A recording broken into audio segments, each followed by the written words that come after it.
Sa Batangas po, isang lalaki nasawi matapos makuryente sa isang poste ng ilaw. Yan at iba pang epekto ng habagat sa probinsya sa pagtutok ni Darlene Kai.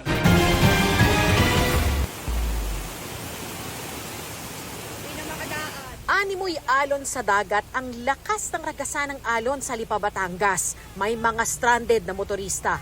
Nagbayanihan naman ang iba para dahan-dahang makatawid sa baha. Sa Barangay Marawoy, napakapit sa lubid ang 4 na residenteng stranded sa abot dibdib na baha. Isang lalaki naman ang dead on arrival sa ospital matapos makuryente sa poste ng ilaw sa JP Laurel National Highway. Ayon sa CDRRMO, naglalakad ang biktima sa gitna ng ulan nang mahawakan niya ang street light. Yan po, yan. Ito yung baha.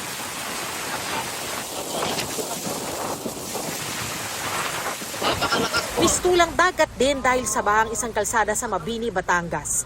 Pinagtulungan ng ilang residente na alisin ang mga nakabarang basura sa creek para maging maayos ang daloy ng tubig. Isinara muna sa publiko ang riverside attraction na ito sa Florida Blanca, Pampanga nang umalsa ang maputik na ilog. Nalubog ang mga kubo at halos matangay na. Sa bayan ng Santo Tomas, abot binti ang baha sa Barangay San Matias. Hanggang tuhod naman na baha ang bumungad sa Santo Niño Parish sa lungsod ng San Fernando.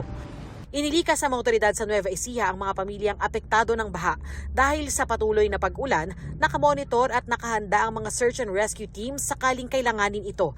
Inilikas din ang mga residente na naninirahan malapit sa ilog sa San Antonio, Quezon dahil sa pag-apaw nito. Patuloy ang monitoring ng mga otoridad sa ilog at spillway sa lugar. Sa kabila naman ng taas ng baha at sama ng panahon, dahan-dahang binuhat at isinakay sa styrofoam na ginawang bangka ang kabaong na ito sa Binyan, Laguna para maihatid sa karo.